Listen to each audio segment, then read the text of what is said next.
उमापतिं सुरगुरुं वन्दे जगत्कारणं वन्दे पन्नगभूषणं मृगधरं वन्दे पशूनां पतिं वन्दे सूर्यशशाङ्कवलिनयनं वन्दे मुकुन्दप्रियं वन्दे भक्तजनाश्रयं च वरदं वन्दे शिवं शङ्करम् ॐ मृत्युञ्जयाय रुद्राय नीलकण्ठाय शम्भवे अमृतेशाय शर्वाय महादेवाय ते नमः।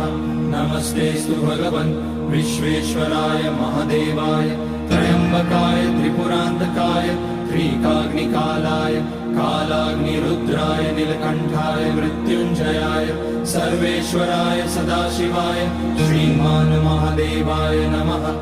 ॐ नमः शम्भवाय च मयोभवाय च नमः शङ्कराय च मयस्कराय च नमः।